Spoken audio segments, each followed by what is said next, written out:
Boa noite a todos. Sejam bem-vindos a mais um encontro do Grupo de Estudo de Direito Sistêmico. Este grupo atualmente está lendo o livro Para que o Amor Dê Certo, de Bert Hellinger. E hoje nós temos um encontro diferente e especial, porque nós fomos presenteados com uma apresentação do René. Ele fez uma apresentação, uma palestra no Congresso do IBCF, o terceiro congresso, e a pedido do grupo, né, uma indicação, até uma sugestão da Gilena, ele vai nos apresentar esse tema, né, essa palestra. O tema é a morte e o morrer no campo das constelações familiares. O Renê vai falar mais ou menos durante uma hora. Nós abriremos para pergunta. Quem quiser já ir escrevendo as perguntas também no chat, depois eu vou lendo. É, E acho que é isso, né, Renê? Ah, não, né? Além do Renê também, o Marcos Castro, que era o orientador que participou conosco há algum tempo atrás, fez uma palestra também lá no IBCF, no terceiro congresso, e a pedidos do grupo também, nós o convidamos e ele aceitou. Então, na semana que vem, nós teremos o Marcos Castro, e o tema dele é Casais em Equilíbrio, a ponte entre feminino, masculino e o amor. Então, na próxima semana, estaremos com o presente do Marcos Castro também. Para quem é a primeira vez que está participando, ou que for assistir esse encontro ao vivo, né, gravado pela primeira vez, os nossos encontros acontecem todas as terças-feiras, sempre pelo mesmo link de acesso, a partir das 20h20. Os encontros ficam gravados depois no YouTube, no canal do Hamilton Plácido da Rosa. E quem quiser participar ao vivo, né, que não tiver o link, através do perfil Leituras Sistêmicas no Instagram, tem as informações. Nós temos também um grupo no Facebook e um grupo no Telegram, que normalmente, após os nossos encontros, surgem às vezes outras sugestões. é, Tudo que surge aqui a gente compartilha lá nesse grupo. Então, às vezes é sugestão de filme, outros textos, livros. Então, fica tudo disponível lá, tá bom? Então, sem mais delongas, Renê, já te passo a palavra. Ok, muito obrigado, Helena. Inclusive, essa é uma temática interessante para a gente trazer aqui. Eu falo isso porque a Helena Júlia também está trazendo, né, no canal dela algumas lives e ponderações sobre o Setembro Amarelo. E essa é uma temática interessante para o Setembro Amarelo também, né? A conscientização em relação ao suicídio, né? O tema da morte, do morrer, das perdas é um tema caro, né, para o campo das constelações familiares, e sabemos o quanto isso envolve, né, o suicídio causa dentro do sistema familiar, e como é uma temática importante para um facilitador estar é, preparado, né, para lidar. Gostaria de fazer aqui um aceno, né, porque nós temos outro facilitador que foi por muito tempo também orientador aqui do grupo de estudos, que é o Oswaldo Santucci, está presente.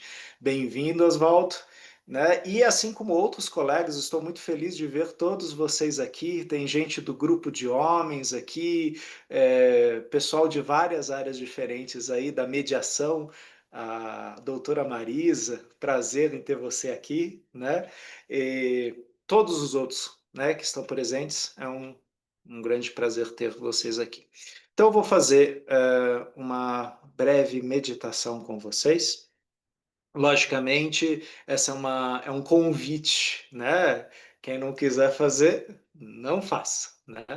Mas eu vou pedir para vocês encontrarem um lugar confortável aí na poltrona de vocês, na cadeira de vocês, pés no chão, aterrem, sintam bem os pés no chão, as plantas dos pés no chão. Sintam a coluna ereta de vocês. Inspirem e expirem. Percebam o ar entrando pelo seu corpo e saindo. E quando vocês expirarem e ainda tiver um pouquinho, expira mais um pouquinho. Solta todo o ar. Deixa sair tudo. Inspira o novo. Deixa ele passar pelo seu corpo. E deixa o velho sair. Quando você inspira, um ar novo entra no seu corpo. Ele purifica, ele limpa cada parte de seu corpo. Quando você expira, ele sai, renovando o seu corpo e renovando-se no entorno que te cerca. E nesse sentido, verifiquem como vocês fazem parte de um todo muito maior, seres ecológicos. Visualizem que vocês estão caminhando por uma rua, por uma estrada, por um trecho. É o seu caminho. Então, ele é do seu jeito. Visualize que você está caminhando por essa estrada. E você para observar um pouco a paisagem. Observa se há árvores, se há uma praia, se há um bosque, uma floresta, um deserto. Como é esse seu caminho? Sinta atrás de você a presença de seus pais. E aqui, para cada uma, talvez um vai estar à direita, o outro à esquerda. Mas sinta, para você, de que lado está sua mãe? E de que lado está seu pai? Conforme você vai inspirando, você vai sentindo essa presença materna e paterna atrás de você. Você olha para frente nesse caminho e você percebe que também à sua frente, à direita e à esquerda, há duas presenças: a vida e a morte. E você observa de que lado para você está a vida e de que lado para você está a morte nesse momento. E você caminha em direção a estas duas forças, a força de vida e a força de morte. Até que você fica exatamente entre as duas. E ora você vira seu rosto para a direita, e ora você vira seu rosto para a esquerda.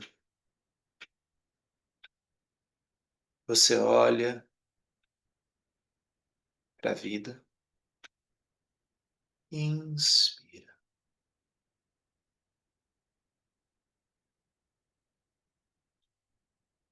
Você olha para a morte, inspira.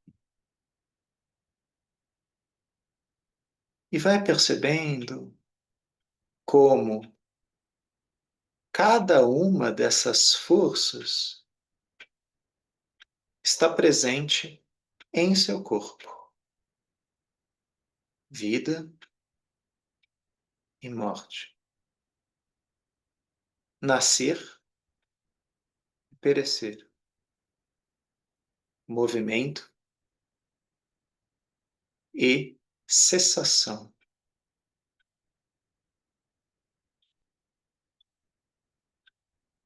Você coloca talvez suas mãos sobre seu peito. Agradece a vida que corre pelo teu corpo.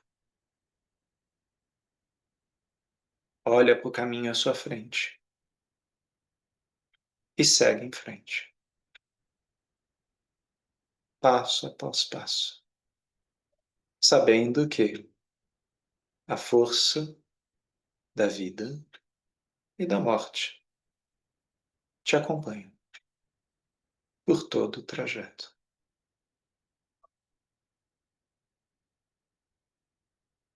Inspira, sente seus pés no chão, sente as plantas dos seus pés no chão e empurre com a planta dos pés o chão. Vai aterrando, vai voltando para aqui agora, vai aterrissando na poltrona. E quem quiser começa a mexer mãos, pés, braços, ombros. E quando você se sentir à vontade, abra os olhos. Integre em você as vivências que você teve, né? As sensações. Né? Deixando bem claro, e agora eu falo como Bert Hellinger fala, essas percepções, essas impressões que você teve foi agora, nesse momento. Então, essa sensação do papai de um lado, da mamãe do outro, da força de vida de um lado, da força da morte do outro, é agora, nesse momento. Né? Isso pode mudar. Né? Mas sintam para vocês como é esta visualização. Tá? E qualquer dúvida que vocês tiverem, vocês colocam aí no chat, depois a gente vai dar uma olhada para isso. Eu vou começar a passar agora o PowerPoint para vocês.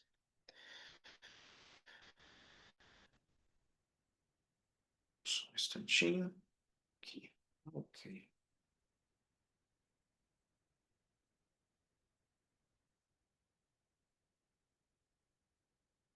Ok. Então, aqui o trabalho da Dilena, né, de divulgação aí desse encontro. Vou passar para o nosso próximo slide. Né? Então, eu trabalho essa questão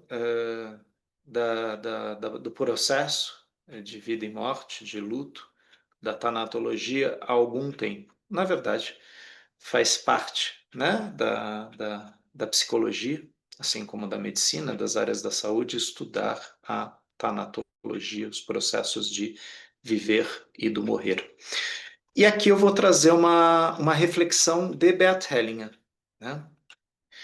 Estamos todos presos na consciência. Estamos sob a influência da consciência. Podemos ver isso em várias constelações. Agora, trata-se de encontrar a força que supera a morte. A força que, de diversas formas, vai contra os movimentos que levam à morte. Assim podemos nos livrar deles. O fator decisivo é que deixamos os mortos estar mortos. Todos os mortos cuja morte vinculamos à sexualidade. Ou seja, as crianças que não nasceram, seja qual for o motivo, mesmo quando a mulher, e aqui também o homem, se sintam culpados com relação à morte do filho. Uma coisa deve estar bem clara: a vida custa vida.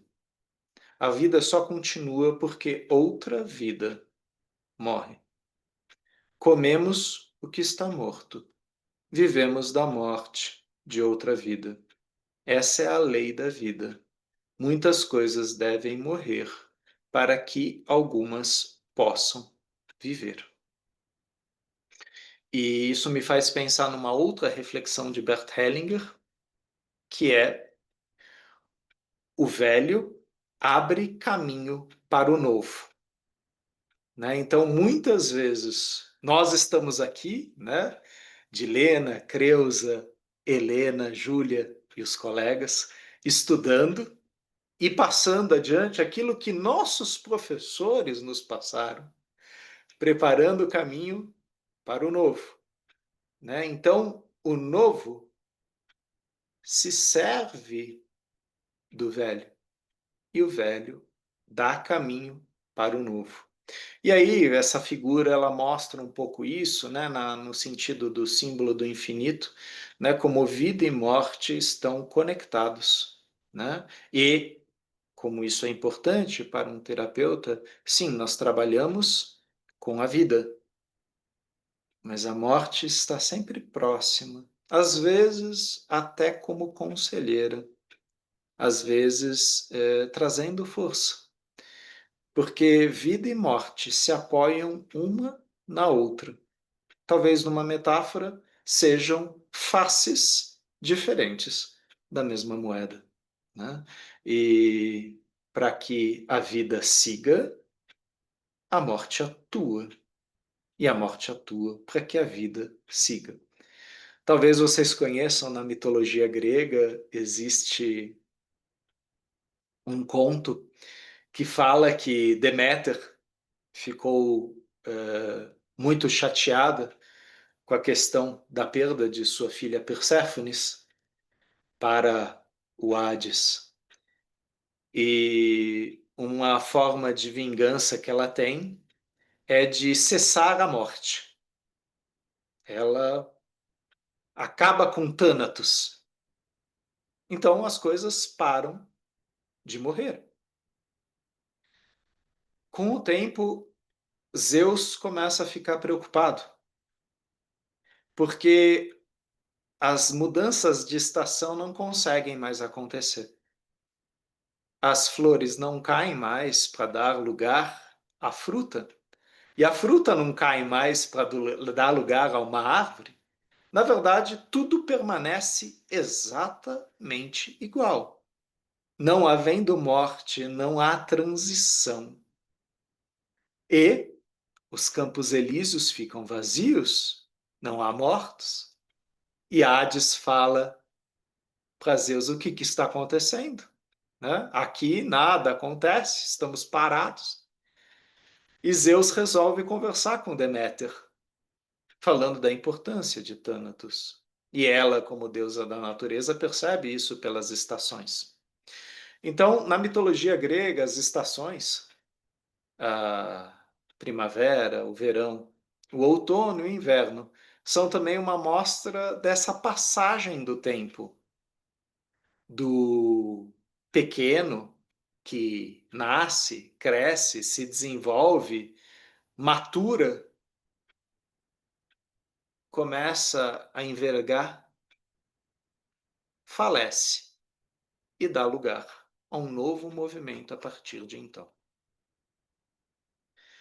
Aqui, entrando numa frase de Bert Hellinger, eu vou falá-la primeiro em alemão, depois eu traduzo. Die Toten, die aufgenommen werden, lassen die Familien Frieden und geben den Lebenden Kraft. Os mortos, que são reconhecidos, deixam a família em paz e dão aos vivos força. Provavelmente toda a palestra eu vou me remeter a essa simples frase, né? Ao reconhecimento de cada lugar, né? Ao pertencimento de cada lugar. Quando as coisas são reconhecidas, inclusive a transitoriedade das coisas, a vida segue seu fluxo, ela caminha. Se quiseres poder suportar a vida, fica pronto para aceitar a morte, de Sigmund Freud. O terror da morte é a mãe de todas as angústias e, ao mesmo tempo, a mola mestra da atividade humana, influenciando tanto o seu comportamento quanto a sua subjetividade, de Ernest Becker. Então, umas reflexões iniciais aí sobre a questão da morte. E a tanatologia, ela é uma ciência, né? Uma ciência muito comum na medicina, na filosofia, né? Ela nasce na filosofia, influencia bastante a medicina, e ela estuda os processos emocionais, psicológicos, que envolvem as reações à perda, o luto e a morte. Deixando bem claro aqui que estou falando de perda, não necessariamente só da morte física, mas também daquilo que cai, daquilo que decepciona, daquilo que eu perdi. que não está mais no meu campo emocional, não está mais no meu campo visual, ou talvez um campo de controle, né? Então, o psicólogo brasileiro Evaldo de Assunção define a tanatologia como uma ciência que estuda a vida através da ótica da morte. A tanatologia está no meio médico, saúde, psicologia, psiquiatria, filosofia, sociologia, e temos falado muito da importância dela estar também no meio educacional. Se falar sobre processos de vida e morte, ou então os processos de mudança que acontecem no decorrer da vida para as crianças. Quando falamos de tanatologia, quais são os temas mais comuns? Morte, perdas simbólicas, separação, processo de luto, qualidade de morte, cuidados paliativos, né? Eutanásia, bioética, aborto, estados vegetativos recorrentes, doenças sem possibilidades terapêuticas, assassinato, suicídio, fases da morte, entre outros. E como vocês podem perceber, principalmente os colegas que participam aqui do grupo de estudos, todos esses temas nós já lemos na obra de Bert Hellinger.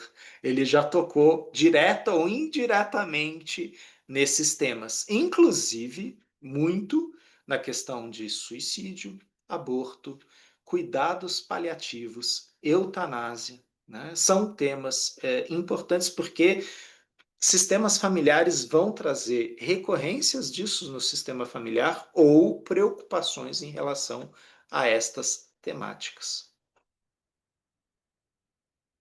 Existem alguns pensadores que vocês podem se aprofundar sobre a tanatologia. Entre eles, né, Platão, Santo Agostinho, Heidegger, Sartre, Paulo de Tarso, Bento de Núrcia, São João Evangelista.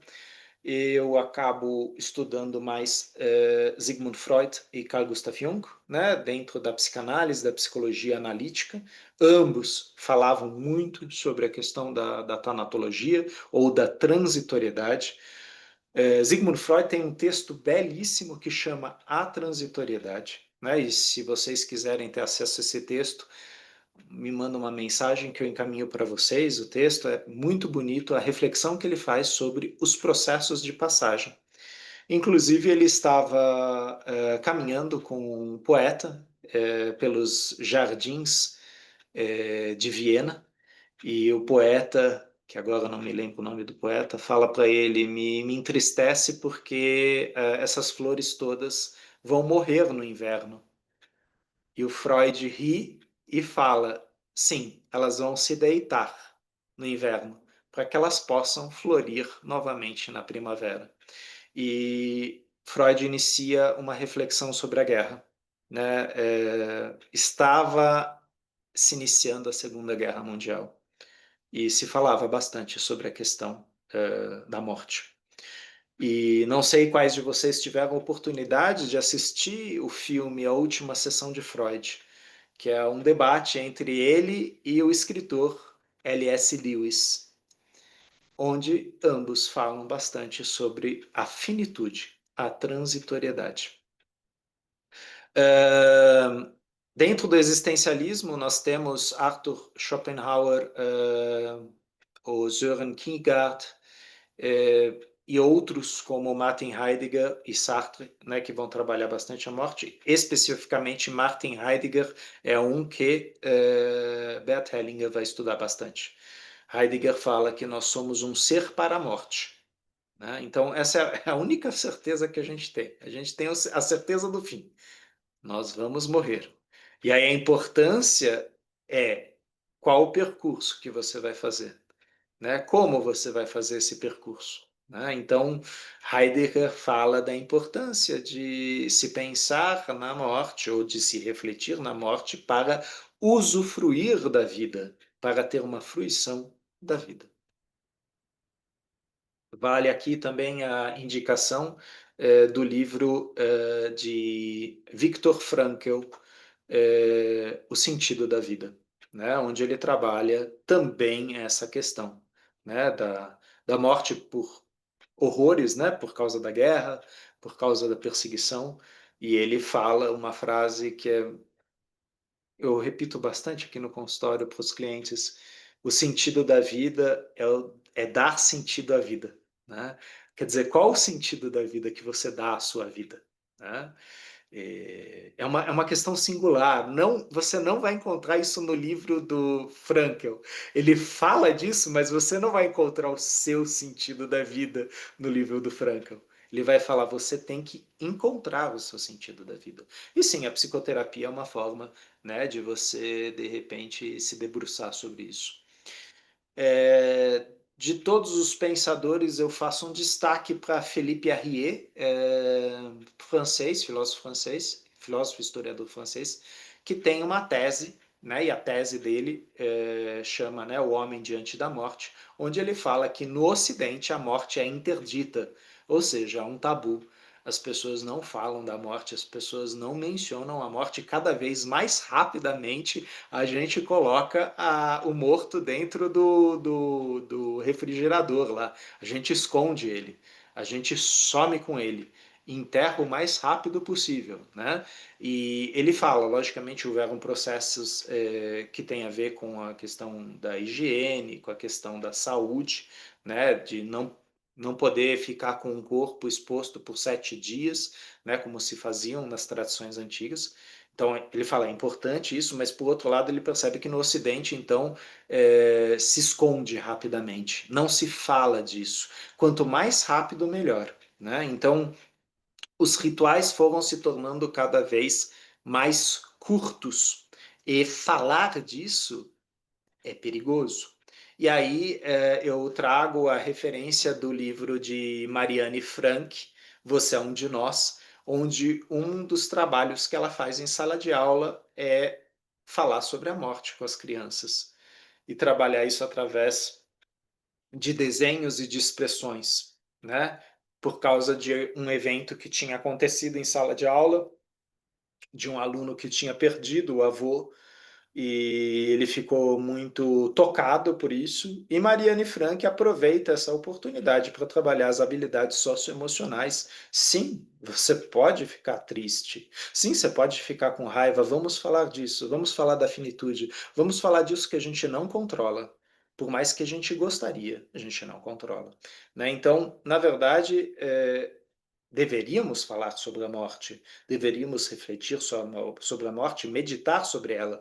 E o que nós fazemos é cruz credo, muda o tema. Isso é muito pesado, você é muito mórbido. Não, né? Vamos falar de coisas felizes. Lógico que é importante falar de coisas felizes, não sou contra isso, mas nós ponderarmos tudo que faz parte da vida. E nesse texto do Freud, quando ele fala da transitoriedade, ele fala, né, que a alegria de ver uma flor brotando do gelo, né, anunciando a primavera, exatamente isso, é a passagem, né? É o novo chegando à sua vez e deixando o velho para trás, quer dizer, chega uma hora que o inverno fica velho e a primavera vem com toda a força. Né? E quem teve a oportunidade de ir lá para a Alemanha, nos treinamentos de Bert Hellinger, lá em Bad Reichenhall, viu aqueles jardins, e muitas vezes aqueles jardins floridos em meio à neve que ainda estava derretendo. Né? O inverno indo embora e a primavera se manifestando. Nessa postura que a gente tem, né, de interditar a morte, de não falar dela, não tocar nesse assunto, a gente acaba negando e reprimindo um fator que é natural à vida. Né? É, essa postura cega, né, ela, em vez de nos ajudar, ela piora, né, porque ela aumenta o nosso sofrimento. Né? Quantas vezes a gente não viu trabalhos de constelação que mostraram que um luto não ocorreu, ou seja, um morto não foi reconhecido, não foi lhe dado um lugar de reconhecimento e de passagem. E às vezes a pessoa está presa na vida há 3, 5, 10 anos num luto que ela não conseguiu fazer. Ah, isso é pesado, isso trava a vida da pessoa, né? Porque mantém ela presa num sofrimento que poderia ter sido manifestado se tivesse sido feito um ritual, né? E muitas vezes a gente percebe que a constelação familiar ela traz à tona o ritual. A importância do ritual, a importância da palavra, a importância do gesto, a importância do reconhecimento, né? Temos um psiquiatra britânico, né, Colin Murray Parkers, e que ele fala da importância, né, dos rituais fúnebres para que se possa entrar em contato com a finitude e também para que você possa startar em você, iniciar em você esse processo de luto. Né? E hoje, daqui a pouco eu vou chegar na questão do processo do luto. O luto não é uma linha reta, ele não é rápido, ele varia de pessoa para pessoa. Então, eu estou aqui olhando para a imagem da Valéria e estou vendo a Dilena. Então, digamos que as duas tiveram uma perda no mesmo dia. Cada uma vai viver de um jeito. De repente, a Dilena vai para o shopping e a Valéria fica em casa chorando. Né? E eu não estou falando que uma está mais certa do que outra. São formas diferentes de tentar lidar com o processo de perda. E aí, Colin Murray fala, né? Estudei uma tribo de pescadores nas Filipinas que chega a fazer um ritual substitutivo para lidar com uma situação dessas, né? Quando alguém naufraga e não volta. Quando um dos integrantes da tribo morre no mar e seu corpo não é resgatado, a família faz uma estátua e a veste com as roupas do morto. Eles acreditam que assim a alma do falecido encarnará na estátua, e essa estátua que enterram. Né? Ou seja, é uma forte forma simbólica da família poder fazer os ritos de despedida. Né? Nós temos, por exemplo, no Japão, né, nas culturas orientais, a gente tem os relicários, a gente tem os altares oratórios, onde são celebrados aqueles que já partiram. Eles são honrados, eles são alimentados. Né? É um ritual de oração, é um ritual de reverência, onde aquele que foi é reconhecido por sua importância para aquele que agora é. Né? Então, você construiu a base para que eu agora possa estar aqui reverenciando você. E vocês têm algumas imagens aí de processos, né, de passagem, como o embalsamento, né, feito no Egito, as pessoas que eram enterradas em cavernas. Então, a gente sabe de ritos de neandertais, né, ou seja, o elo primitivo humano mais antigo que colocavam seus mortos dentro de cavernas e em lugares específicos que a gente sabia que eram lugares mais mortuários, né? Muitas vezes com peças que pertenciam àquela pessoa. E o enterro, né? Enterrar a pessoa dentro da terra, também com os seus pertences, né? Que a gente já encontra na cultura mais ocidental. Então, o ritual de passagem é uma forma de presentificar o que já foi, né? Presentificar, reconhecer e reverenciar, dar um lugar, né? Então, quando a Helena Júlia, por exemplo, né, vai num enterro, vai numa necrópole, vai num cemitério, aquele cemitério não é para Helena como viva, para os mortos, né? Eles que estão deitados lá. Mas por que que eles estão lá? Porque os vivos querem visitar eles. Os vivos querem prestar suas homenagens. Então, o cemitério é uma forma do vivo poder se despedir. Às vezes, do vivo poder dizer o que não foi possível dizer em vida. E isso, por incrível que pareça, é um trabalho que a gente faz muito no consultório. Né? Pô, eu não consegui dizer isso, eu não consegui me despedir e tal.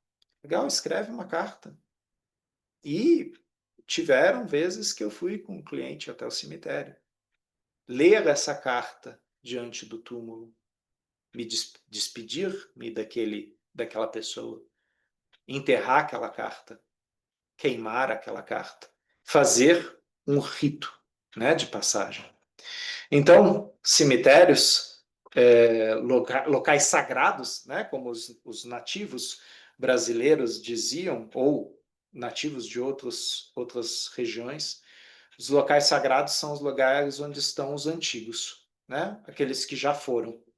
E ele é sagrado, porque o sacrifício deles permitiu que nós possamos seguir em vida, né? Então, nós estamos seguindo a obra que eles iniciaram lá atrás, não sabemos há quanto tempo, né? Então, nós temos diversas culturas, crenças locais e todas elas, sem exceção, têm formas de cuidar e de honrar os mortos. Pode pesquisar. Na Índia, na Sibéria, no Alasca, Chique Chique Bahia, em todos os lugares há rituais, há formas de poder se despedir das pessoas. Então aqui apenas algumas, né? O enterro, a cremação, o desmembramento, a mumificação, né? São formas de rituais, né? Os marcos, os túmulos, os totens, obeliscos, mausoléus, pirâmides, símbolos de passagem, a lembrança do que foi para o vivo e o lugar para o que se foi. Né? Um lugar para que aquilo seja lembrado, para que aquilo seja, às vezes, cultuado. Porque, e vocês vão ver daqui a pouco, o processo de luto, ele, de repente, para Helena leva 3 meses, para Valéria leva 2 anos, para Dilena leva 10 anos e talvez para mim a vida inteira. Então, para cada pessoa depende do vínculo que ela tinha com aquela pessoa, do apego, do que ela reprimiu, do que ela pôde falar, do que ela pôde expressar, colocar para fora e do que ela não consegue. Então, aí a gente entra na questão do luto. Né? Após uma perda, vem uma fase de luto. Essa fase também é singular para cada pessoa e ela é necessária. É uma forma de simbolização, né? Simbolização do que de repente está aqui na minha mão e de repente deixa de existir, né? Então não está mais em minha mão. Então, para processar esta passagem, né? Existe esse luto. Freud classifica, né, o luto como uma reação à perda de um ente querido, a uma perda de alguma abstração ou símbolo que ocupou o lugar de um ente querido, a perda de um objeto externo e ou interno, como o país, a liberdade, o ideal de alguém e assim por diante. Recentemente a gente estava lendo aí no livro de Bert Hellinger a questão, né, dos expatriados, dos imigrantes, né, daqueles que de repente tiveram que deixar o seu lugar e não podem retornar a ele. Deixaram a sua cultura, às vezes por uma perseguição, outras vezes por questões de conflitos familiares, preconceito, racismo, guerra, e não podem voltar. Né? E o efeito que isso tem, né? Dentro das pessoas. Né? Às vezes o luto é visível, ele se expressa nas emoções, na forma, né? Às vezes a pessoa se veste de preto, né? Ou hoje acontece às vezes no Instagram, né? A pessoa coloca uma imagem preta no seu perfil, ou ela coloca luto, né? Então é uma forma de mostrar, olha, eu estou num período delicado. Outras pessoas não demonstram assim, mas vivem talvez de forma interna isso. A questão é que o luto ele é um processo, ele vai acontecer. Né? A psiquiatra suíça Elisabeth Kübler-Ross, né, descreve alguns estágios, né, ou de sentimentos ou afetos que se seguem à perda. Novamente, perda real ou simbólica. Nessa perda pode ser uma pessoa que morreu ou pode ser, por exemplo, o fim de um relacionamento. Pode ser a perda de um objeto importante, de um marco para a gente. Pode ser a perda de um emprego. A questão é o quanto você investia afetivamente naquele lugar. Variam de pessoa a pessoa e podem inverter sua sequência. Mas estão envolvidos no processo de elaboração do luto a inicial negação e o isolamento, a retirada, raiva, agressividade, barganha, tristeza, desânimo, depressão, melancolia, até chegar numa aceitação, numa ressignificação. Também, Kübler-Ross afirma de alguns processos que são importantes para elaborar o luto, como reconhecer o luto, reconhecer essa reação que está acontecendo em você, esse processo que está acontecendo em você, reagir à separação, recolher e revivenciar as experiências com a pessoa perdida, querida, abandonar ou se desligar de relações antigas, reajustar-se a uma nova situação, reinvestir sua energia em novas situações, em novas vivências. Então, aqui alguns estágios, né, do luto e algumas frases típicas desses estágios. Né? Na negação, isso não pode estar acontecendo. Não é comigo. Vocês lembram da pandemia? Né, que a gente fala, ah, não, mas isso é lá na China. Isso daí é lá na Itália, não chega aqui. Não, não, isso não vai atravessar o oceano, imagina. Negação, né? Isso não vai acontecer. Raiva, né? Porque isso está acontecendo justo comigo. Pô, com tanta gente ruim no mundo, vai acontecer comigo, né? É uma reação da raiva, da agressividade, da projeção. Barganha, né? Ah, eu prometo que eu vou ser diferente. Ah, se isso não acontecer comigo, eu vou rezar sei lá quantas novenas. Eu vou fazer isso, eu vou fazer aquilo, né? Novamente, muitos desses processos eles são inconscientes, mas eles alteram o dia a dia da pessoa, alteram a capacidade de decisão da pessoa, porque naquele momento ela está tão internalizada naquele processo que ela reage ao meio externo. Ela reage negando, ela reage de forma raivosa, ela reage de forma a negociar coisas, de forma depressiva, triste. Ah, não tem o que fazer. Ah, já era. Não, não, quando acontece uma coisa assim com uma pessoa como eu, não tem jeito, né?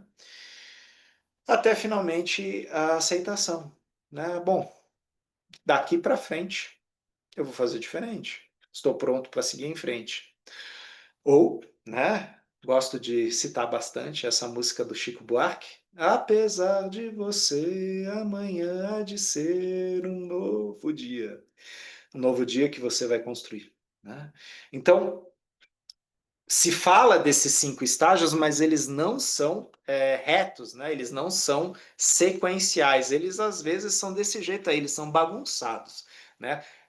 O pessoal da constelação familiar gosta de usar a palavra emaranhado, né? Então, luto é emaranhado, né? Luto é um bololô de coisa, né? Você acorda triste, aí você tá com raiva, aí de repente você fala, não, mas foi melhor assim, né? Isso acontece. Aí você está com raiva de novo, está com raiva de você por ter falado que é assim mesmo, está com raiva do vizinho, está com raiva de tudo. E aí você fica triste, você se isola, né? E é muito importante a gente prestar atenção nas falas que vêm com essas fases. Porque às vezes a pessoa fica presa numa dessas falas, como, por exemplo, nunca será como antigamente, né? Ah, gente, depois da pandemia, nunca mais o 2025 foi como 1990. É verdade, nunca vai ser, né? Os anos 90 foram, não tem nada a ver com a pandemia. Mas às vezes você estava preso lá até hoje, né? Com os anos 90, que foram os melhores anos da minha vida. Esse que é o problema. Quando você se prende num lugar e fala, ah, putz, os 80 foram melhores, os 90 foram melhores, você para de olhar para o presente. E você fica vivendo um passado que já está perdido. E você fica preso nesse passado perdido, né? Isso acontece com algumas pessoas? Não, isso acontece com todo mundo. A questão é consciente? Eu consigo perceber conscientemente isso e elaborar? Eu tenho espaços para trabalhar isso, espaços terapêuticos, grupo de estudo, constelação, locais onde eu possa colocar para fora, né, ter uma catarse e tomar uma consciência daquilo, né, para talvez ressignificar aquilo. essa frase, acho muito bonita, de Carl Sagan, né, do físico: somos borboletas que flutuam por um dia e pensam que é para sempre. Lembrando que a borboleta vive por 3 dias, mais ou menos. A largata vive um tempão, né? Aí a largata resolve virar borboleta, passa por todo aquele sacrifício, toda aquela dor, aí vira uma fadinha, farfala por aí, pum, acabou. 3 dias. É breve, né? É uma beleza breve, né? Eu falo para as minhas gatas: pô, meu, vocês ficam destruindo as borboletas, aí vocês não sabem o trabalho que dá para fazer um bichinho desse. Deixa a borboleta voar, ela só tem 3 dias para voar, deixa ela voar. Né? Mas, né, a natureza tem seu próprio ciclo aí, suas próprias razões. Né? Nós temos então vários profissionais, né? Aqui no Brasil, Haroldo Escudeiro, a Maria Júlia Kovacs, esse britânico que eu falei, o Colin Murray, que falam, né, da importância, né, na escola, né, dos benefícios da gente falar mais do luto, da morte, da finitude, da transitoriedade. Né? E o psicólogo Haroldo Escudeiro fala: se faz necessário que os profissionais se disponham mais a refletir e trabalhar as questões pertinentes à morte e à perda, pois com certeza isso facilitaria a sua prática e seria um grande ganho para a sua vida pessoal. E aqui na prática, essa frase do Escudeiro, ela entra muito em contato com as ordens da ajuda aí de Bert Hellinger, né? Então, a constelação familiar ela está a serviço da vida. E quando nós servimos a vida, nós também olhamos para a morte dos nossos clientes, dos sistemas que atendemos, assim como a nossa própria, né? Os nossos próprios processos. E aqui vocês têm uma imagem de uma constelação, né? E Bert Hellinger trabalhando. Muitas vezes acontece na constelação de aparecerem pessoas do campo dos mortos. E o Bert Hellinger falava, né? Existe o reino dos vivos e o reino dos mortos. E ele falava que o reino dos mortos atua sobre o reino dos vivos. E o dos vivos atua sobre o dos mortos. Ele falava que era mais comum o segundo do que o primeiro. Ou seja, dos vivos atuando no reino dos mortos. Apego, a dificuldade de soltar, de deixar ir.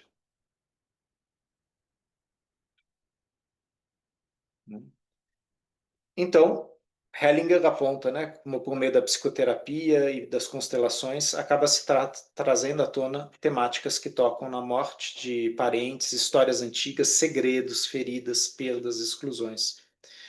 Para a psicanálise, a gente sabe que o conteúdo reprimido tem uma ação limitadora. Ao tomar consciência de uma imagem inconsciente, posso lidar com ela, posso reconhecê-la, elaborá-la e finalmente integrá-la. E com isso ela passa. Né? Quantas vezes a gente não tem pessoas que falam: nossa, minha vida parece que andou depois que eu consegui fazer o inventário do meu pai e da minha mãe.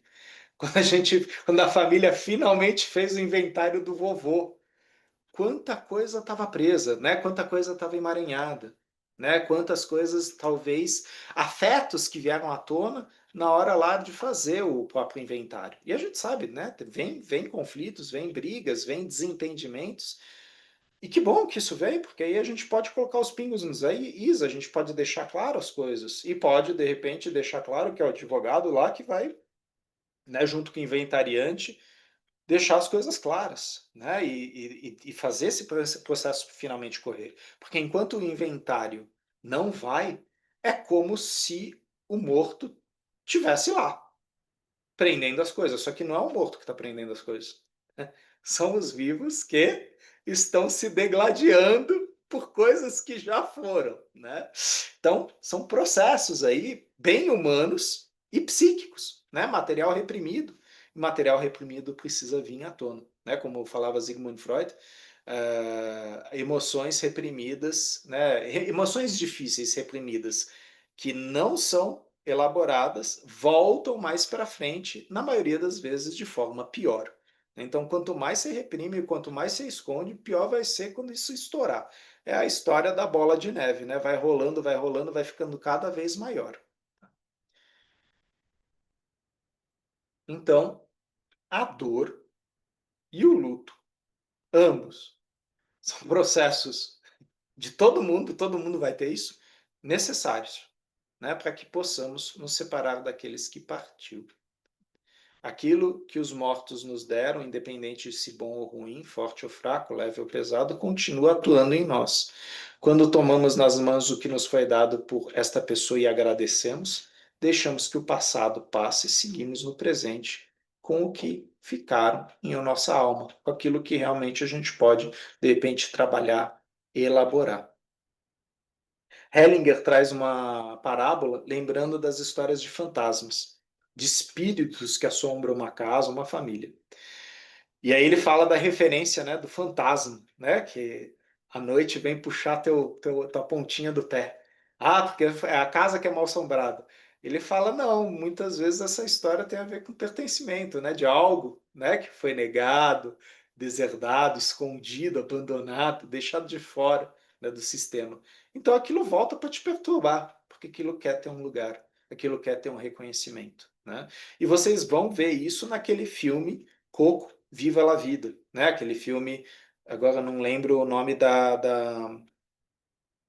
do estúdio, né, que faz isso, mas é um filme que fala desse segredo familiar que fez com que a família inteira negasse a música, né, negasse o instrumento musical, e vem um netinho que adora o violão. E com isso, com esse símbolo do violão, ele retoma a história da avó dele, né? Ou seja, do pai da avó dele, né? Então ele faz um resgate, né? Muitas vezes o neto, o bisneto, ele vai buscar uma história, ele vai buscar um símbolo, porque é algo que ficou esquecido, algo que ficou estagnado, algo que ficou abandonado lá atrás. E o novo pede passagem e muitas vezes desenrola algumas coisas, né? É por isso que a gente fala tanto na constelação familiar da importância do reconhecimento e de dar lugar, né? Dar lugar para as coisas, né? Bom, seja o luto, seja a dor, a gente sabe que é uma montanha russa, né? Ou seja, a recuperação ela não é reta, né? Que nem a gente vê aqui na expectativa, né? Sentir dor, entender o que está acontecendo, encontrar a resposta, saber o que fazer e superar. Quer dizer, uma linha reta, é fácil. Cara, isso daí até é fofinho, né? A realidade sendo só uma tartaruguinha assim. Não, provavelmente é para cima, para baixo, para o lado, para o outro. É um vucu-vucu de coisa. É uma grande mistura, né? Então, eu sinto a dor, eu nego, eu tenho angústia, eu aceito, talvez eu comece a ter uma compreensão, aí eu volto mais um pouco para trás e tenho uma frustração, tenho medo. Tudo isso faz parte do processo de cura, né? E a cura emocional, a gente está falando das várias partes do nosso corpo que estão feridas emocionalmente, né? Não só um corpo, mas as nossas várias partes, os vários eus que nos habitam, os vários familiares que nos habitam nesse corpo, né? Que estão no processo de cura através de nós. Né? Eu achei essa imagem antes de ontem, achei ela perfeita para apresentar para vocês hoje. Dizem que o luto vai diminuindo com o tempo. Na realidade, ele continua do mesmo tamanho, mas lentamente a vida começa a crescer em torno dele. Então, você não vai esquecer a pessoa que você perdeu. Você apenas vai dar um melhor lugar para isso, né? O Hellinger falava, dê um bom lugar para isso, né? Permita que isso venha, encontre um bom lugar para isso, né? Ou seja, permita que a vida siga junto com a morte, junto com as perdas que fazem parte da morte. Quando abrimos os olhos, o mesmo amor que conduzia à morte passa a levar à cura. Né? Essa frase do Hellinger está no livro Desatando Laços do Destino. E esse abrir os olhos é tomar consciência. Né? Tomar consciência, inclusive, da finitude. Né? Pô, René, é difícil, muito, muito difícil. Né? E para nós que somos terapeutas ou para nós que somos ajudantes, professores, mediadores, psicólogos, médicos, nós perdemos, né, pacientes, nós perdemos pessoas queridas e nós sabemos, às vezes, o quão difícil é esse vale das sombras. E recentemente até a Hellinger Schuller compartilhou, né, um texto do Bert Hellinger falando sobre o Vale das Sombras. O Vale das Sombras é esse local que você acha que você está sozinho. Não. Há outras pessoas, mas talvez você precise de um tempo para poder olhar para isso, para poder lentamente fazer uma elaboração disso. Às vezes você precisa de ajuda. Você precisa ter alguém que te acompanhe. Mesma árvore, duas estações diferentes. Lembre-se, tudo é temporário. Né? A gente está vivendo aqui em São Paulo, pelo menos para quem é de São Paulo, um momento onde os ipês amarelos estão estonteantes, né? IP amarelo, IP branco, vermelho, tá lindo, né? A primavera chegou mais cedo, né? Pelo menos na natureza, na linguagem da natureza, a primavera já chegou, né? Mas sim, existem momentos em que a árvore fica peladinha, que nem essa que está aí. E quem tem IP sabe, né, que o IP, o ano inteiro ele fica peladinho. Aí você olha assim e fala, tá morto? Não, não tá morto. É que o IP ele só florir, né? A folha dele, na verdade, é a flor. Quando ele está em flora, é aquela coisa estonteante. O resto do ano ele está descascado, né? E que beleza, né? Que é poder ver essas fases, né? Do IP, por exemplo. E agora eu vou abrir um link aqui. Peraí. Eu acho que ele vai abrir aqui para mim. Eu vou fazer passar uma música para vocês. Não sei se vocês conhecem essa música do Rubem Aquino. Deixa eu ver se abriu aqui no meu link. Só um instantinho.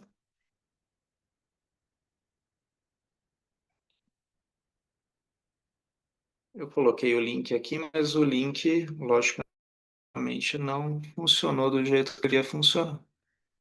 Ah, ok. Vamos ver se vai agora. Achei.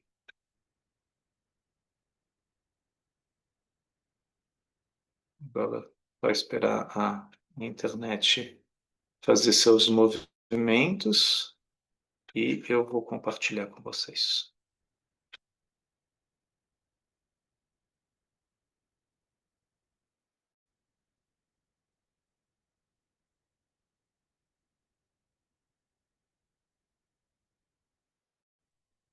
Um instantinho. Aqui. Agora eu vou compartilhar com vocês e o que eu sugiro é uma música de uns 4 minutinhos, né? Que vocês se permitam ser embalados por essa melodia, né? De Aquino. Compartilhar. Vamos lá. Aqui. Consumo.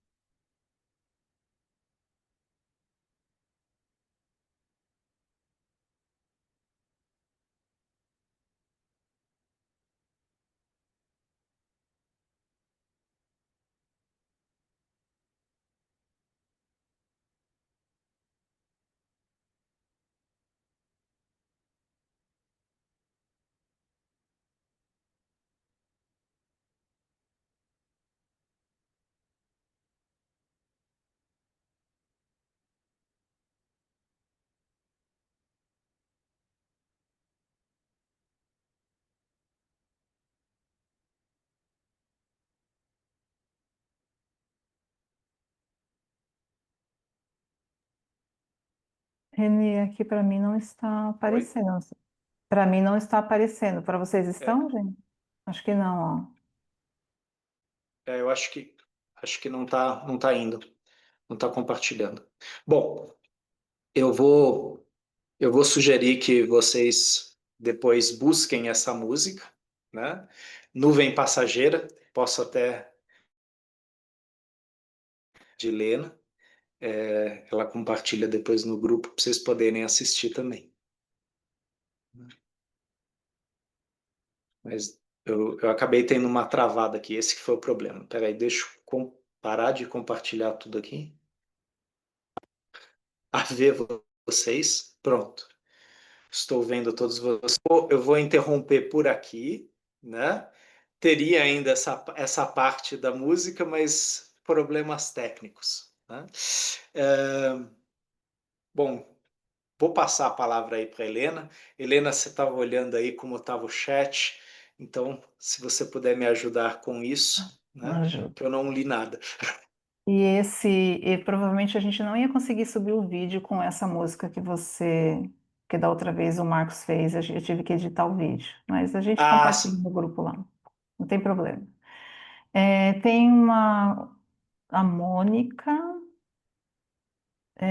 você quer, ela tá com o microfone dela, o som dela tá ruim, então eu vou ler, tá bom? Tá bom. Como posso ter saudades da minha avó materna que não conheci? Dos avós, eu só conheci a minha avó paterna, que lembro com muito amor. Já faleceu. Mas eu tenho umas saudades da minha avó materna e eu tive um sonho com ela, que ela veio me visitar. Foi surreal, muito lindo. Eu não conheci ela, só no sonho. A resposta que possivelmente eu teria para Mônica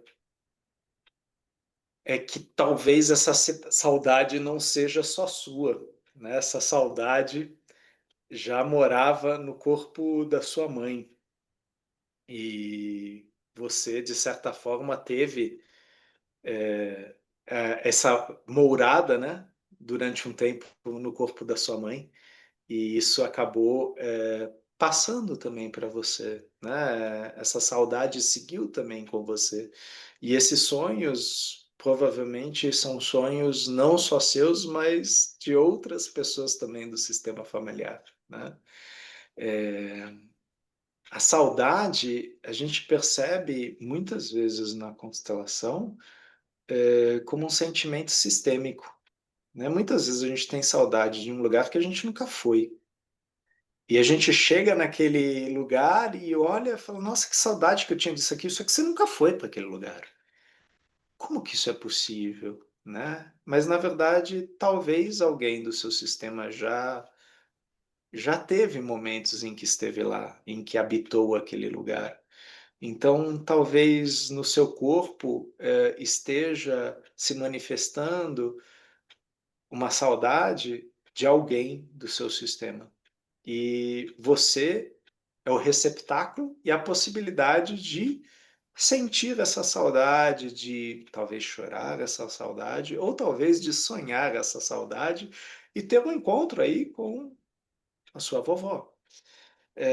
O Carl Gustav Jung ele tem uma frase muito bonita nesse sentido, que ele fala, né, que a depressão é como uma senhora vestida de preto que bate à sua porta numa tarde chuvosa. E aí o Jung fala, e meu conselho a você é deixar esta senhora entrar, preparar um chá, servir e escutar o que ela tem para lhe contar. Né? Quer dizer, que sabedoria tem aí, que história tem aí, ou talvez só sentir que afeto é esse, que onde essa saudade leva, né? Se ela traz um sonho, talvez ela traga um presente. Um sonho que em você é possível, porque em outros talvez ele não foi possível por X razões.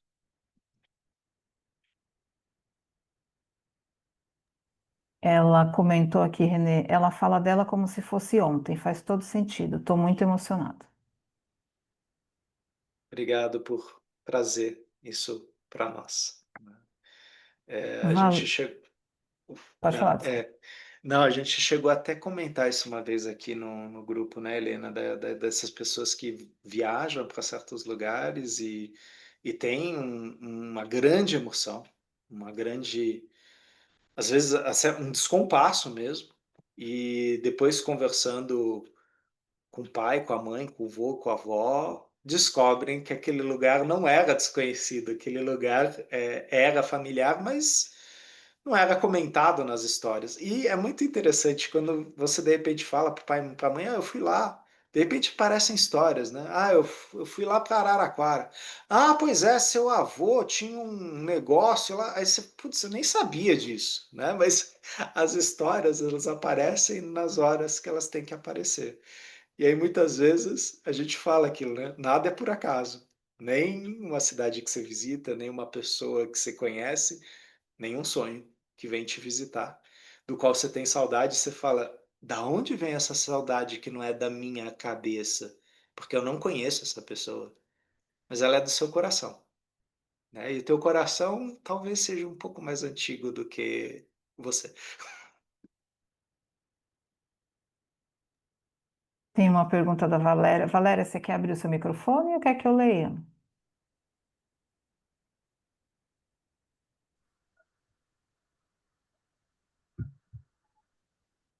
Você vai abrir? Ah, Ah, tá tá. aqui. Pode, pode ler. Não, mas tudo bem, vou falar agora, eu abri. Então, Renê, como que a gente faz? Qual é a melhor maneira da gente falar para uma criança que o pai ou a mãe faleceu? Não ignorar, sabe, a criança, porque é difícil para o adulto falar da morte, foi o que você acabou de passar para a gente, né? Mas qual a melhor forma de explicar isso para uma criança? Legal. A criança, ela é um serzinho muito concreto, né, Valéria? Então a gente às vezes tem que tomar até cuidado com a questão das metáforas que a gente faz. Então hoje mesmo eu escutei uma história, né, de uma mãe que falou para a filha, né, ah, o papai está no céu, né? E que a filha ficava olhando para o céu. E aí um dia a filha virou para a mãe e falou: Mãe, mas quando que ele volta? Porque ele está há muito tempo no céu. E aí a mãe falou: Não, filha, é que teu pai morreu. Ele não vai mais voltar. E aí a menina deprimiu, né? Então, até então ela não tinha compreendido isso. Então, lógico que você pode usar metáforas, mas é importante que essas metáforas ou essas histórias trabalhem o reino dos mortos e o reino dos vivos, né?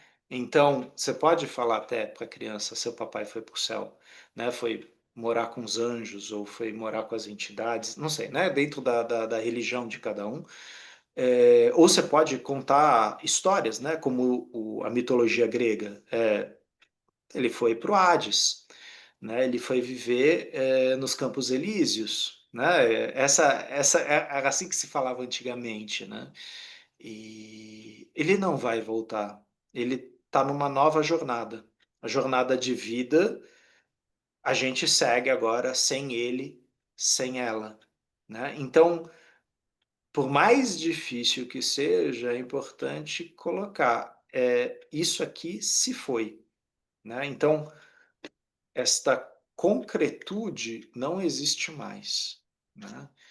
Agora, existe uma possibilidade sim, né? E aí, trabalhar com a criança a questão do coração, trabalhar com a criança a questão da imaginação, a questão do desenho.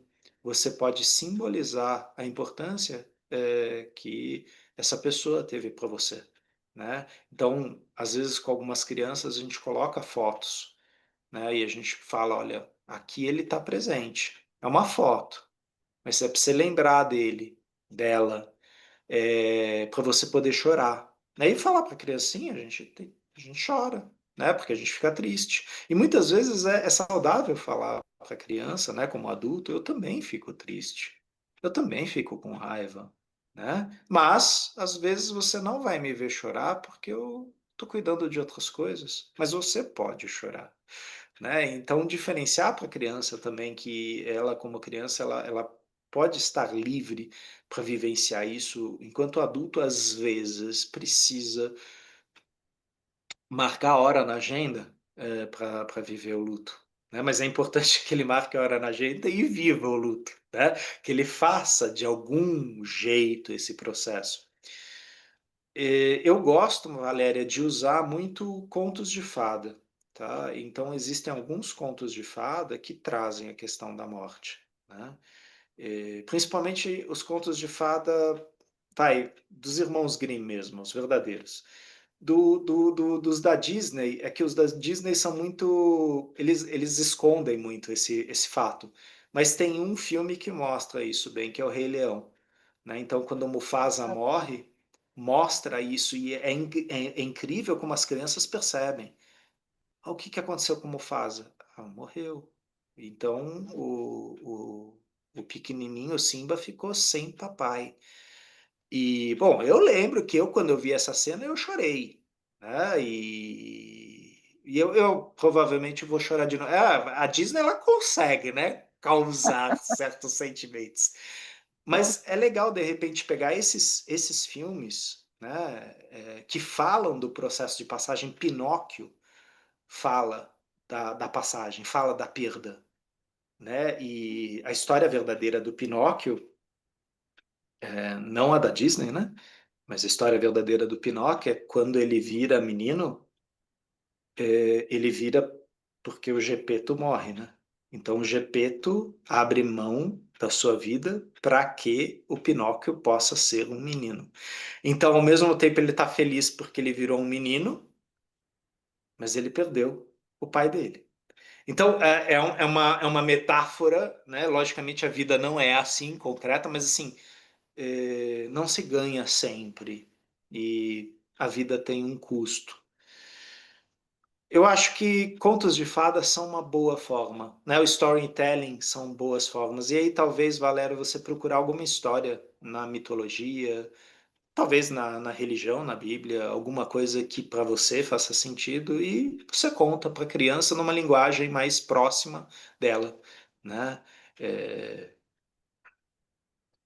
a própria história de Cristo fala muito disso, né? Da passagem e da dor, né? Do sofrimento, principalmente quando você traz à tona para a criança os personagens que estavam junto, como a mãe, Maria Madalena, os apóstolos, e como isso estava criando a partir de então um novo caminho, né? Eu, pelo menos, quando eu assisto a série Chosen, eu vejo a questão do processo de luta todo capítulo, né? Porque desde o começo, o personagem, né, que fala Jesus Cristo, ele deixa claro, ele fala, eu estou temporariamente aqui com vocês. Aprendam o que vocês puderem, porque eu estou de partida. E os apóstolos entendem. Eles falam, mas você Não vai para entende. onde? E ele ri assim, Não entende. aproveita enquanto eu estou Verdade. aqui. É uma forma, né, de falar disso Verdade. sem ser tão pesado. É verdade. Obrigada. Obrigada. Obrigado pela tua colocação, Valéria. Renê, tem aqui um comentário da Erê. Eu tenho saudades do que não ocorreu, das risadas, das conversas, das festas, dos encontros, e etc. E, Herê, eu acho que tem aquela letra da Legião Urbana, né, que fala disso. Saudade do que eu não vivi. E talvez aí a gente esteja nessa esfera do sonho infantil, né? Quando a gente é criança, ou agora, né? A criança que nós somos, ela sonha muito. E talvez seja importante revisitar esses sonhos que não aconteceram, essas risadas que não aconteceram, tal, e se questionar o que falta, o que ainda falta, né, para esse sonho, para essa risada, para esse encontro acontecer, né? Vinícius de Moraes ele falava, né, que a vida é a arte do encontro, apesar do desencontro ser mais comum, né? Então nós nos desencontramos inclusive de sonhos, né? Mas se você consegue ter saudade do que não foi, é porque existe uma possibilidade aí, né? Einstein dizia, né? Se é possível imaginar, é possível realizar. Agora, como? Daí é uma questão singular para cada um, né? Mas eu acho muito interessante essa questão da saudade do que não é, do que não foi, do que eu não conheci, né? Porque é a segunda vez que isso aparece aqui e isso não é raro no consultório aparecer, né, das pessoas falarem dessa saudade. Então, provavelmente é algo que nos habita, talvez seja algo que esteja em nós, dos nossos antepassados, e talvez seja uma tarefa, talvez seja uma missão, talvez seja uma possibilidade, um propósito, né? No filme Duas Vidas, com o Bruce Willis, tem a cena, né, que o menino olha para ele, quer dizer, a criança interior dele olha para ele, né? Então tem um menino gordinho, rechonchudo, olhando para o Bruce Willis e fala: cadê minha caminhonete? Cadê meu cachorro amarelo? Cadê minha esposa? Cadê minha casa? E aí ele fala: pô, meu, mas eu tô aqui nessa casa. Ele fala: meu, essa casa não tem nada, cadê o cachorro tal? E aí o menino começa a chorar e grita. Ele fala: eu vou crescer e vou virar um fracassado. Eu não sou casado, eu não tenho cachorro, eu não tenho uma caminhonete. E aí o cara fala: você faz ideia de quanto custou essa casa? Não me interessa, você não tem um cachorro.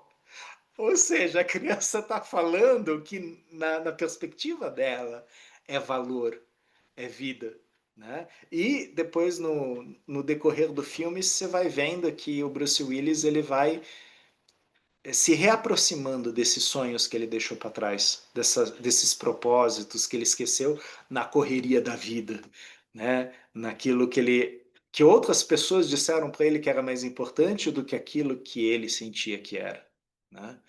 E quem nunca, né, abriu mão de si para viver um sonho de outros, né? Ou a expectativa de outros.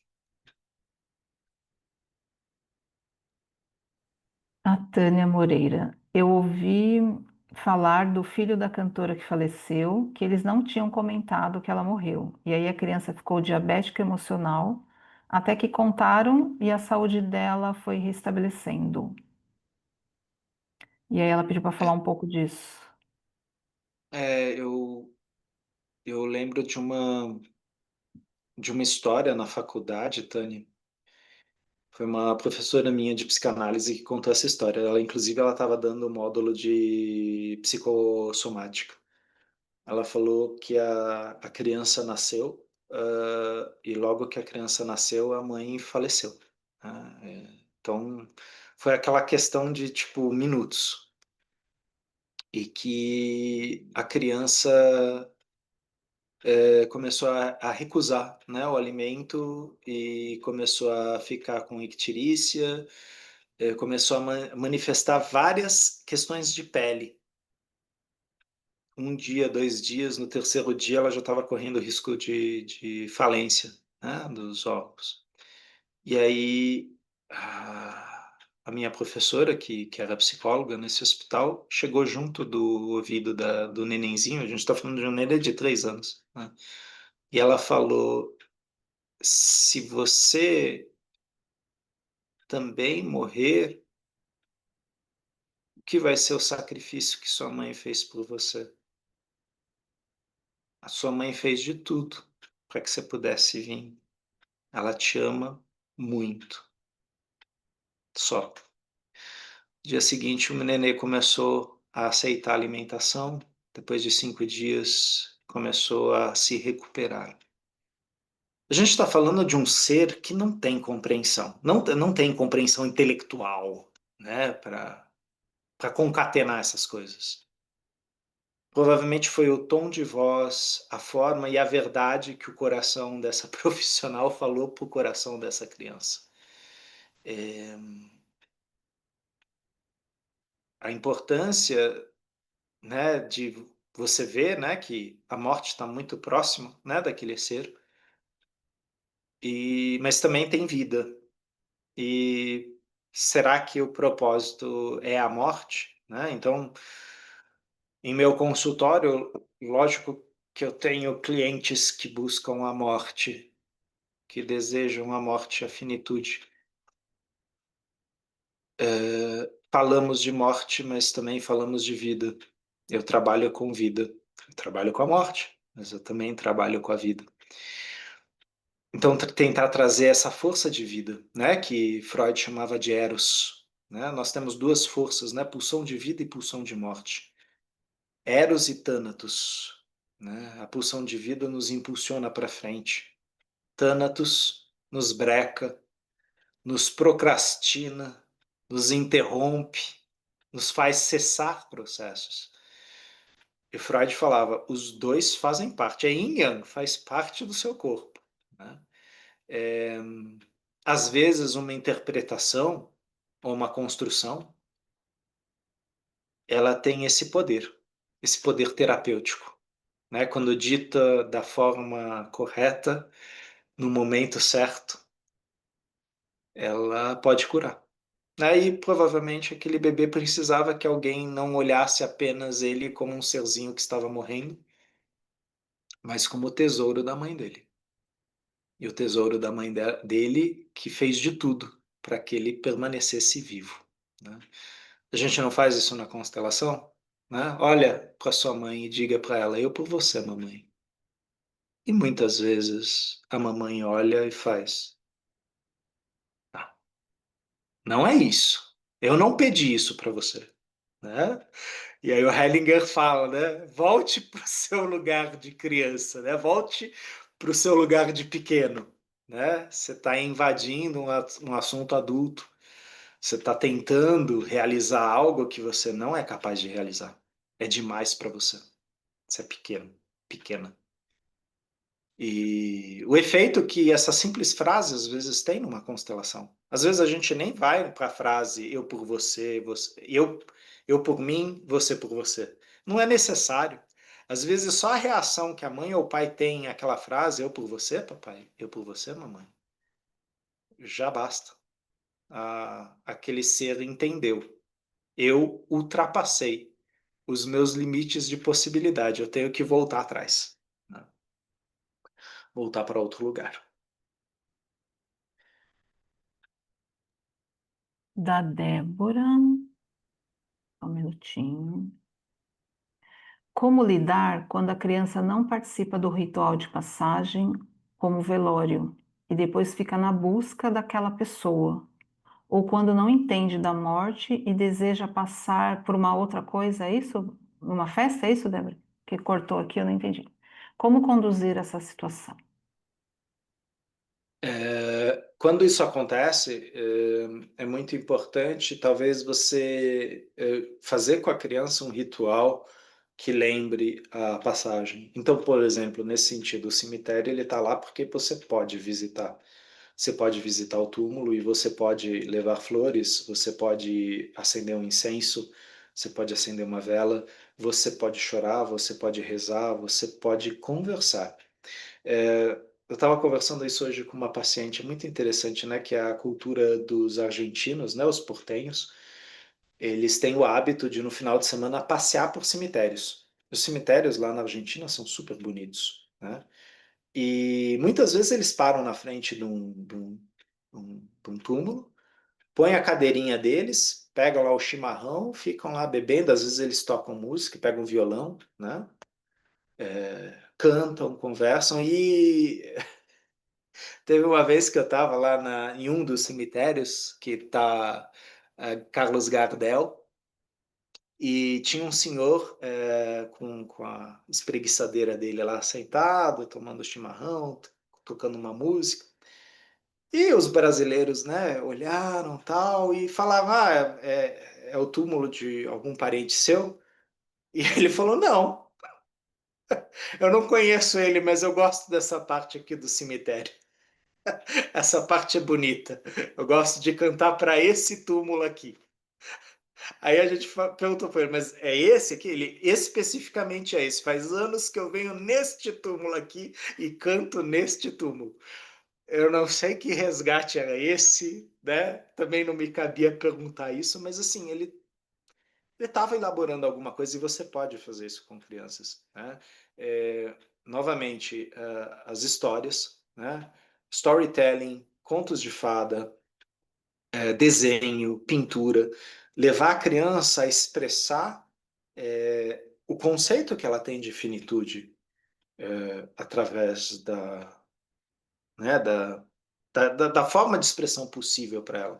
Eu lembro que quando eu perdi o meu avô, que foi uma coisa que mexeu bastante comigo, a minha mãe me comprou uma tartaruga, né? Aí vocês vão falar, o que será que passou na cabeça dessa senhora, né? E porque eu gostava de tartarugas, né? E ela comprou, naquela época vendia tartaruga na feira. Hoje isso é proibido, né? Mas naquela época vendia. E essa tartaruga ela existe, ela está hoje lá no meu quintal. Ela é coterapeuta, né? Meus pacientes adoram ela, né?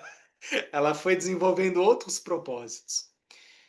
Mas aquela tartaruga foi para eu passar, fazer esse processo de perda.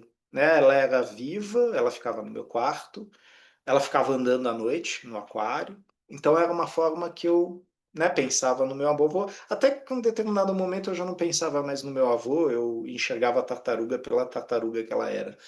Mas é um processo de transição.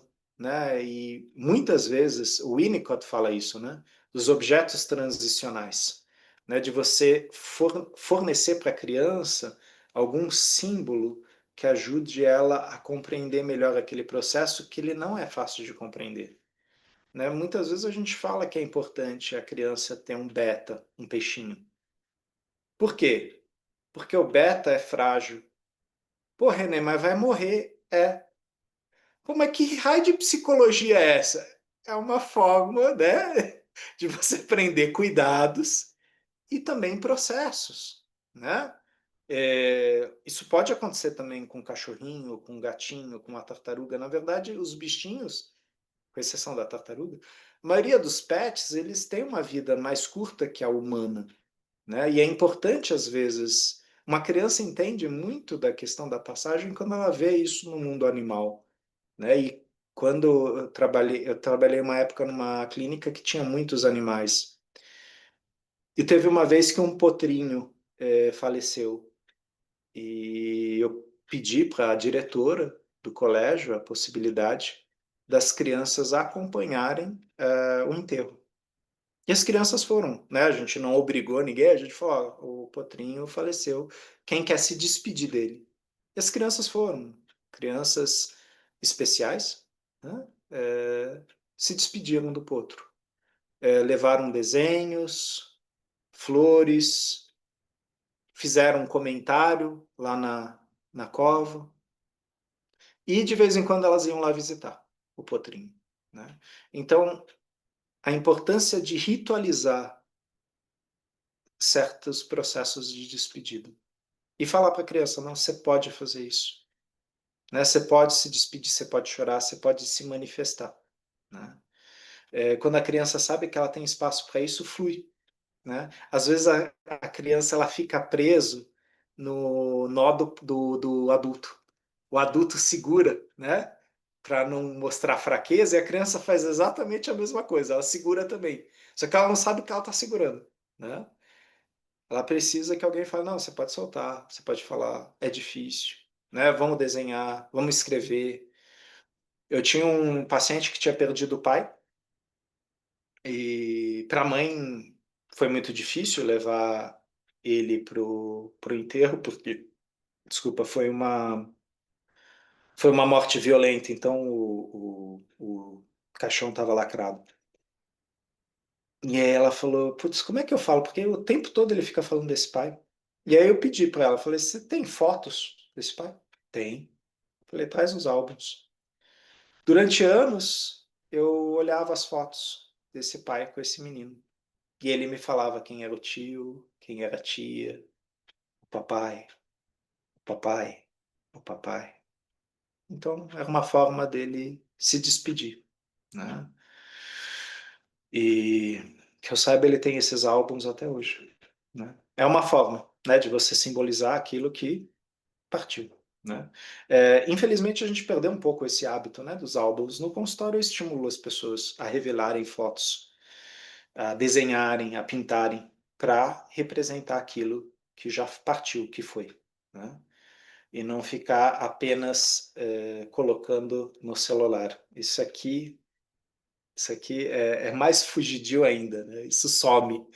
Né? Certas coisas são importantes. A Valéria está mostrando aí um álbum Isso mesmo, né? Importância de um álbum, né, de família, né? E quando você faz o genograma, você faz exatamente isso, né? Você vai colocando fotos, nomes, dados, relacionando, você vai criando afeto, né, por aquelas informações, né? Isso é uma forma de elaboração, né? Reconhecimento e reverência. O Renê, a Débora ainda pergunta assim, e quando o adulto traz isso da infância? É. Ou procurar talvez um espaço que acompanhe isso, né? Acompanhe esse encontro do adulto com a criança, nessa ponte, né? Do adulto com a criança, ou você mesmo se tentar verificar o que que essa criança precisa para lidar com essa perda, né? E dar tempo ao tempo, né?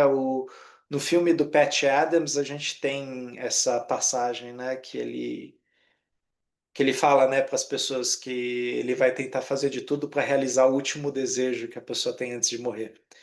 E não sei se vocês lembram, uma senhora fala que o desejo dela é nadar numa piscina de macarrão. E o Pat Adams faz isso para ela. E aí ela fala que isso é um sonho de infância dela, né? Então ela pôde viver isso. E isso que o Pat Adams fez deu origem a um movimento muito forte nos Estados Unidos. Eu não sei agora o nome disso, é uma fundação. Isso aparece no filme A Culpa é das Estrelas. É uma fundação que ela é dedicada a realizar o último desejo de uma pessoa que está morrendo de câncer. Então a pessoa fala, quero ir em tal show, eu quero visitar tal lugar, e essa fundação ela permite que essa pessoa realize esse desejo. E muitas vezes não é um desejo faraônico, ele é muito simples, né? E logicamente, quando se trata de um desejo tipo, eu queria poder abraçar minha mãe novamente, o terapeuta vai lá, fala, fecha seus olhos, sente onde está sua mãe, se coloca nesse lugar e fala de olhos fechados, abrace sua mãe. E a terapeuta se permite, através do seu corpo, que o cliente abrace a mãe que ele não pôde abraçar e chore. Né?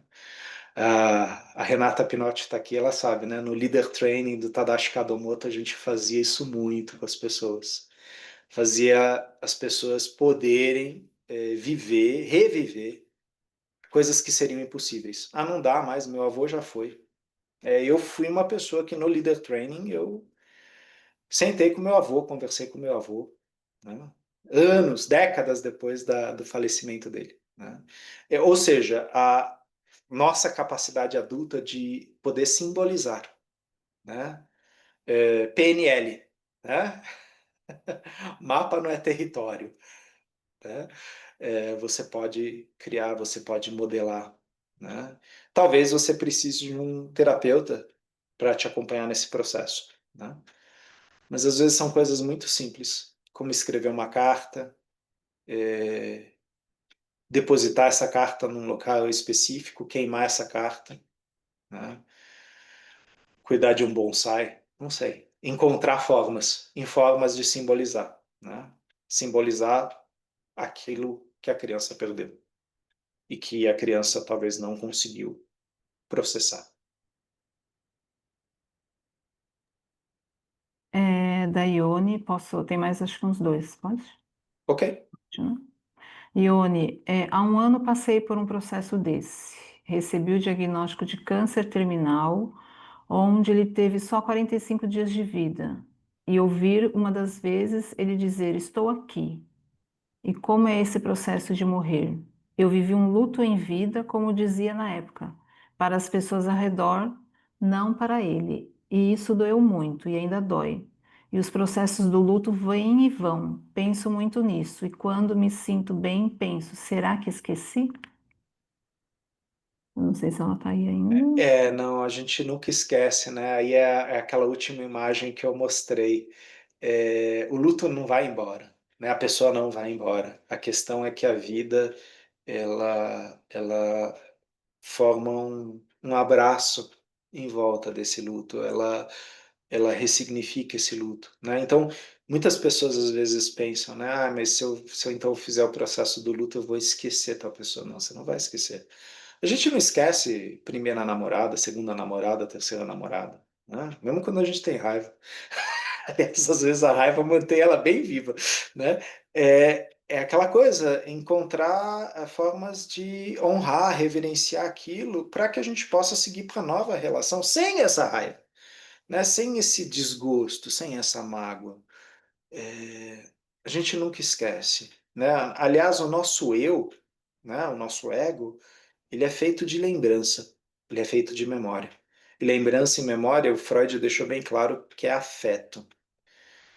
Sim, a gente pode ressignificar afetos, né? A gente pode transformar afetos. Eles têm uma forma, a gente transforma. A gente pode mudar as formas. Isso é um trabalho consciente, feito, né, pelo adulto. Às vezes através da meditação, através da yoga, do esporte, da terapia, da religião, né? Cada um vai encontrar formas, mas esquecer você não vai, você vai ressignificar, né?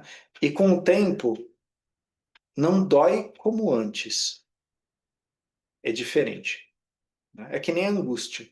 Chega uma hora que não é que a angústia foi embora, mas ela não prende a gente do jeito que ela prendia. É como se ela soltasse a gente. A gente volta a ser pipa e pode voar um pouco mais. Bom, eu vou ler aqui uns comentários de agradecimento da Lea Tomás, muito bom, obrigada por compartilhar. A Mônica Colares, excelente apresentação. Renê, obrigada. Quem mais? A Irene Cardotti também, parabéns, querido, ótima apresentação, obrigada.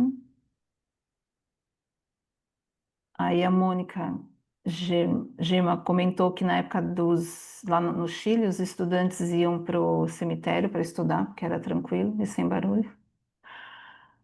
Meu pai cresceu numa rua aí na zona norte de São Paulo, que era do lado do cemitério, e todos eles brincavam lá. Deus me livre, gente. Cidinha, parabéns, querido Renê, foi maravilhoso falar da vida e da morte, e também do luto, muito rico. Aí a Mônica falou que imprimiu várias fotos para os netos delas colocarem no caderno. A Tânia, meu pai foi para o hospital e veio falecer. Ninguém estava esperando sua partida, foi muito rápido. Foi na época do Covid. Fui para o quadro de dor que me libertou. Foi uma frase que minha professora na época de constelação me disse e que trouxe cura para minha alma. Foi aceito o destino dele. Essa frase veio de um encontro de alma que minha alma ficou em paz. A Ione agradecendo sobre o tema, Tânia, gratidão, Vera. Agora todos agradecendo, Renê, pela sua. A gente ficaria aqui até meia-noite. A minha listinha de perguntas eu vou deixar para uma próxima. Ah, sim, é aquela coisa, né? Vai ter a apresentação do Marcos e depois do Marcos vocês vão ter uma aula com a Cleusa. Lá é o momento das perguntas. A Cleusa está aqui, ela vai adorar receber todas as perguntas. Mas muito Depois do obrigado. Marcos é você. Verdade, que o Marcos Depois vai do ser. Marcos é 15 dias, é tudo de É, novo. Daí a é gente traz verdade, perguntas difíceis. verdade. A Cleusa que aproveitou e falou, vamos convidar o Marcos. Mas alguém gostaria de falar alguma coisa? Senão a gente já vai. Não, mas até é importante falar isso, né, Helena? O nosso grupo de estudo segue, né? Semana que vem tem o Marcos, mas assim, vocês podem vir nas outras terça-feiras e sim, se vocês tiverem ainda dúvidas sobre esse tema, ou o tema do Marcos, nas terça-feiras seguintes, nós estamos aqui e teremos o maior prazer de responder, se for possível. Até porque é um tema que sempre aparece nos livros, né? Não, acho Sim. que não tem um livro que a gente não leu que não apareceu esse tema. Bom, para quem chegou depois, na semana que vem foi um pedido do grupo de estudo, se o Marcos Castro pudesse falar da palestra dele, né? E a palestra dele vai ser Casais em Equilíbrio, a ponte entre o feminino, o masculino e o amor. Então, estão todos convidados. É o mesmo link. E como o Renê disse, quem quiser vir participar dos nossos encontros sempre tem coisas interessantes para a gente refletir. Bom, Renê, suas considerações finais? É, é, eu encontrei muitas respostas, né? Eu comecei a pesquisar a questão da tanatologia aí na psicanálise, mas eu encontrei muitas respostas também no budismo, né? O budismo ele estuda, medita muito sobre essa questão, né? E tem muitos livros sobre a questão, né? E na verdade isso é um olhar para a questão da religião, né? Estudar as religiões, estudar o lugar que nós damos para os vivos e para os mortos, né? E cada religião tem sua forma de lidar com isso, né? Friedrich Nietzsche brincava e falava que toda filosofia é uma tentativa de responder à morte, né? E por isso que existe filosofia, né? A gente ainda não achou a resposta, se é que tem, né? Então a gente vai continuar aí filosofando, refletindo, né, sobre esses processos de vida e morte. Agradeço a presença de todos, agradeço aí a Helena pela condução, de Lena, Creuza e todos vocês que tornam esse grupo possível todas as terças-feiras. Gratidão. Obrigada, gente. Obrigada a todos pela presença. Até terça-feira que vem. Uma boa noite e bom descanso a todos. Obrigada, Boa Renê, noite, novamente. obrigado.